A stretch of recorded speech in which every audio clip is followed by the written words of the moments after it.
hypothetical and non-specific risks to find that continued detention is warranted, the appeals chamber recalls that in determining whether the conditions pursuant Article 60.2 of the statute had been met, a chamber must find that detention appears necessary. In this context, the appeals chamber observes that a determination shall be made concerning the possibility and not the inevitability that one of the events listed in Article 58(1)(b) of the statute will occur, and that it is the responsibility of the relevant chamber to weigh the evidence before it pursuant to the relevant standard.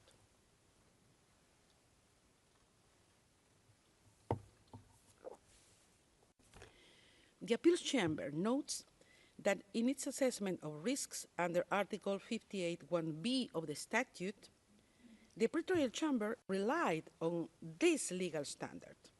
Indeed, the pretorial chamber correctly referred to the standard that the assessment under Article 58(1)(b) of the statute concerns the possibility, not the inevitability, of a future occurrence. It then analyzed the material before it against this standard. Accordingly, the defense has failed to demonstrate that the pretorial chamber misapprehended the legal standard relevant to the assessment of risks under Article 58(1)(b) of the statute. With regard to the pretrial chamber's assessment and weighing of evidence in assessing risks pursuant Article 58(1)(b), subparagraph 2 of the statute, the appeals chamber notes that the pretrial chamber made reference to 5 documents, including media articles, publications of non-governmental organizations, and a book which, in its view, indicated that Mr. Duterte's inclination to interfere with investigation against him. In relation to the first document, a media article, the appeals chamber finds that it was not unreasonable for the pretrial chamber to rely on this document for its finding. Whilst this document does not mention Mr. Duterte himself as being directly involved in briefing individuals, it does not refer to statements of close, it does refer to statements of close associates, including one where individuals would have been told to remain loyal. In any event, the appeals chamber observes that Mr. Duterte's alleged involvement in briefing individuals is but one of the factors that the pretrial chamber took into account to support its conclusions on Mr. Duterte's inclination to interfere with investigations against him. In relation to the other 4 documents, a book, 2 publications of non-governmental organizations, and a press article, the appeals chamber recalls that there does not exist in the applicable law of this court any impediment to use of newspapers, articles, or other public or open sources for the purposes of assessing the requirement under Article 58(1) of the statute. Nor is there any requirement that such material be corroborated. Noting this, the appeals chamber considers that it is possible to discern how the pretrial chamber reached its conclusion on Mr. Duterte's alleged involvement in the threatening and taking of retaliatory actions against individuals opposed to him. In any event, the appeals chamber observes that this is only one of the factors that the pretrial chamber took into account to support its conclusion on Mr. Duterte's inclination to interfere with investigations against him. and more generally on the risk of Mr. Duterte obstructing or endangering the investigations or the court proceedings.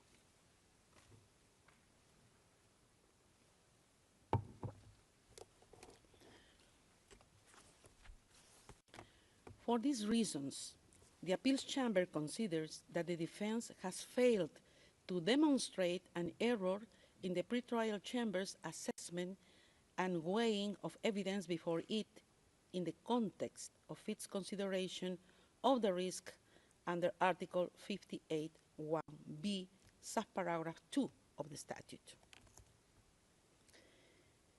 In relation to the pretrial chamber's reliance on the notion of a network of supporters, the Appeals Chamber recalls that it has considered that it is sufficient for a chamber to establish that it is possible that a suspect had the necessary assets to abscond, and that there is a risk that a suspect has the financial means to abscond on the basis of concrete evidence. The Appeals Chamber has also held that the existence of a supportive network and financial means may be relevant to determining whether there is a risk that a person may evade justice or interfere with the investigation, and that access to the international contacts could provide the means to enable a suspect to abscond, whether or not there was evidence that the suspect would actually utilize such contacts. In the impugned decision, in determining whether Mr. Duterte posed a flight risk under Article 58(1)(b), subparagraph 1 of the statute, the pretrial chamber considered that he appears to have the necessary political contacts as well as to benefit from a network of support within the Philippines. The Appeals Chamber considers that contrary to the defense's argument, the pretrial chamber specifically outlined why it found that there existed a network of supporters in relation to Mr. Duterte, and for which reason this supported its conclusion that the risk under Article 58(1)(b), subparagraph 1 of the statute was established. In the view of the Appeals Chamber, the manner in which the pretrial chamber undertook this assessment was case-specific, as it took into account the specific circumstances of Mr. Duterte, amongst others, his position as former president of the Philippines and his recent re-election as mayor of Davao City in May 2025. It follows that the defense has failed to demonstrate that the pretrial chamber committed an error in assessing and considering Mr. Duterte's network of supporters for the purpose of its examination of the risk under Article 58(1)(b), subparagraph 1 of the statute. Further, under the first ground of appeal, the defense argues that the pretrial chamber's alleged reliance on irrelevant considerations led to errors of law and fact. Regarding the arguments on the assessment of evidence, and in particular, the defense's contention that a number of factors relied on by the pretrial chamber were irrelevant, the Appeals Chamber notes that when assessing the risk under Article 58(1)(b), subparagraph 1 of the statute, the pretrial chamber relied on several factors in support of its finding that such risks existed. It relied on a statement by Mr. Duterte, statements by others, Mr. Duterte's position as a former president of the Philippines and his recent re-election as mayor of Davao City, as well as the matter of the gravity of the alleged crimes and concomitant sentence in case of conviction. The appeals chamber observes that the defense does not explain why, in its view, these factors were irrelevant to the pretrial chamber's assessment. Without more, the defense has failed to substantiate that the pretrial chamber's reasoning and assessment were unreasonable.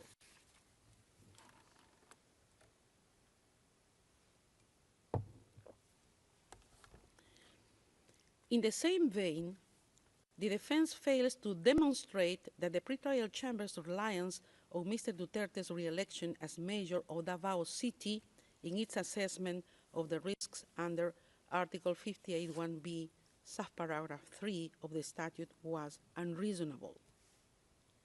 Moreover, with regard to the defense's contention that the pretrial chamber selectively cited facts and ignored others in the same items of evidence, the appeals chamber considers that the defense has failed to demonstrate how the fact that the pretrial chamber accorded weight to the statement from Mr. Duterte that it cited should result in the pretrial chamber's ignoring or attaching no weight to other statements. Regarding gravity and concomitant sentences in case of conviction, it is recalled that the appeals chamber has consistently held that these factors are relevant considerations in assessing the risk under Article 58(1)(b), subparagraph 1 of the statute, as these are factors that may increase an incentive of a person to abscond. In the present instance, the gravity of the alleged crimes and the possibility of a lengthy sentence was but one of the factors the pretrial chamber took into account in its assessment of risks under Article 58(1)(b), subparagraph 1 and 2 of the statute. And it looked at the specific allegations against Mr. Duterte. It follows that the defense has failed to demonstrate an error. Regarding the question of whether the pretrial chamber erred in fact by failing to give appropriate weight to relevant facts, specifically Mr. Duterte's health condition and its mitigating effect on the risk factors set out in Article 58(1)(b) of the statute as argued by the defense,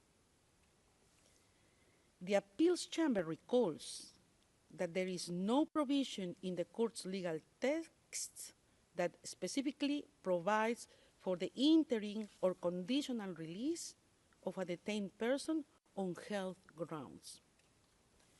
Nevertheless, the appeals chamber has indicated that the medical condition of a detained person may have an effect on the risks under Article 58(1)(b) of the statute and may be a reason for a pretrial chamber to grant interim release with conditions. The appeals chamber considers that such a determination is necessarily case-specific. Contrary to the defense's assertion, nowhere did the pretrial chamber suggest that it was precluded from assessing the information about Mr. Duterte's health within the context of its assessment under Article 60.2 of the statute. Rather, it noted the reports placed before it and considered that they were unable to affect its finding on risks under Article 58(1)(b) of the statute. The defense has failed to show that the pretrial chamber's approach was unreasonable.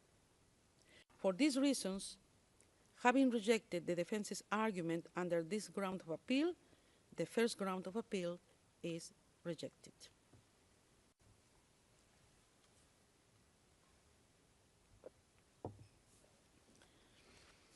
Second ground of appeal. I will now turn to the second ground of appeal. Under this ground, the defense challenges the pretrial chamber's assessment of the proposed conditions of release and state guarantees. The defense argues that the pretrial chamber erred in law in failing to address the proposed conditions of release and state guarantees. The appeals chamber is of the view that the pretrial chamber did not appear to criticize a lack of detail in the proposed conditions, but rather in the details as how the state which accepted to receive Mr. Duterte would implement the necessary conditions. The pretrial chamber did not consider release with conditions as required, but found that in the circumstances before it, the risks it had identified could not be mitigated by the proposed conditions. Moreover, the appeals chamber is of the view that the pretrial chamber was not obliged, as suggested by the defense, to seek further observations from the concerned state, because it did not envisage the possibility of release given the risks it found Mr. Duterte presents under Article 58(1)(b) of the statute. For these reasons, the appeals chamber finds that the defense has failed to identify an error by the pretrial chamber when addressing the proposed conditions of release and state warranties. In relation to the question of whether the pretrial chamber erred in law by failing to consider if the proposed state warranties could mitigate the risks under Article 58(1)(b) of the statute, the appeals chamber finds that this does not appear from the impugned decision that the pretrial chamber would have required an elimination of risks, as argued by the defense. Instead, the impugned decision specifically states that the pretrial chamber did not consider the suggested conditions to sufficiently mitigate the identified risks. It is also apparent from the factors brought forward by the pretrial chamber when examining the implementation of conditions that it did consider them. Finally, the appeals chamber considers irrelevant to which conditions the prosecutor agreed when discussing potential release of the suspect to the host state. What matters are not conditions that may, in principle, be possible in case of a release to a state different to the one proposed by the defense. Rather, what is of consequence for the pretrial chamber's assessment are the conditions and warranties proffered in relation to a release to the state party concerned. For these reasons, the appeals chamber is of the view that the defense failed to substantiate the pretrial chamber's conclusions were unreasonable.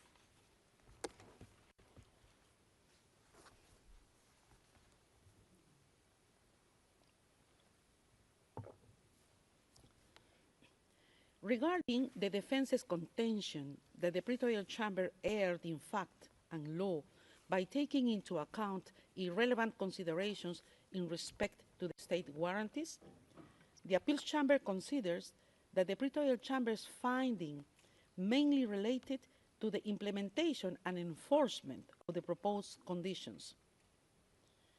It considered the practical implications of ensuring adherence to the proposed proffered conditions in a situation such as the one at hand. It did so against the backdrop of having found that all three risks under Article 58(1)(b) of the statute were established. As such, it was reasonable for the pretrial chamber to examine how, in practice, the suggested conditions would be implemented. The defense has failed to show an error in this assessment. For these reasons, the appeals chamber considers that the defense has failed to show how the pretrial chamber erred in its assessment of the proposed conditions of release and state warranties. For the foregoing reasons, the second ground of appeal is rejected. Third ground of appeal.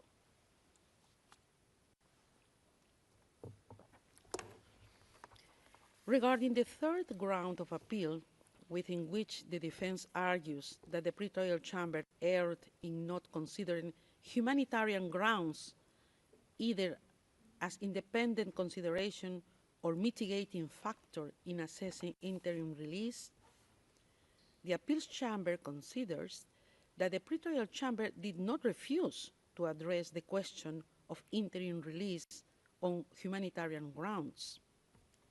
Rather, it gave the reasons for which, in its view, the humanitarian grounds advanced by the defense were not sufficiently set out in the case at hand.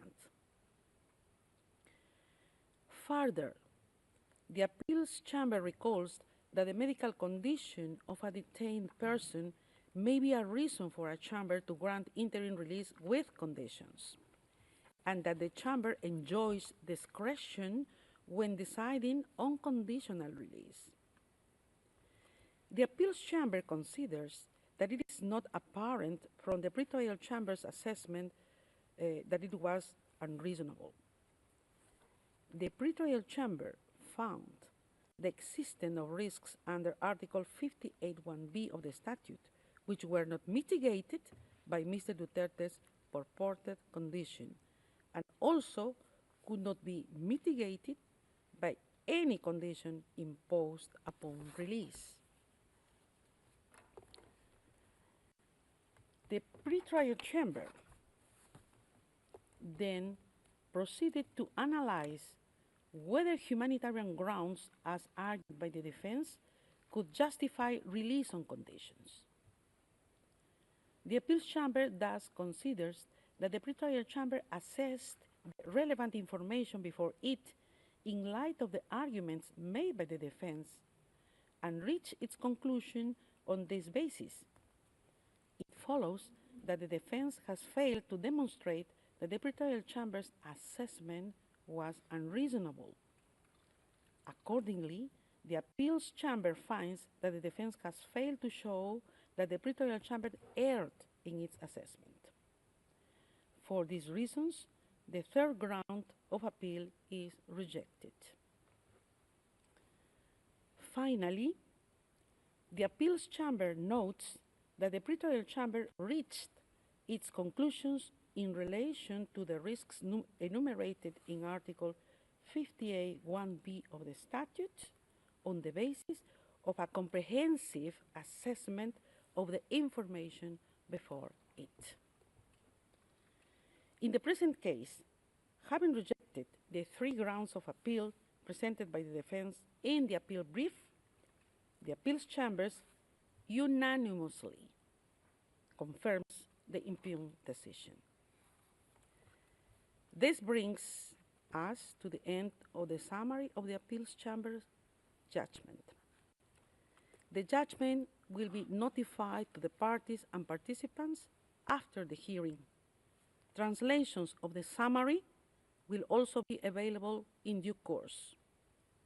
I would like to thank the court reporters, interpreters, and other registry staff for their valuable assistance today in holding this hearing. The hearing is adjourned. All rise. We will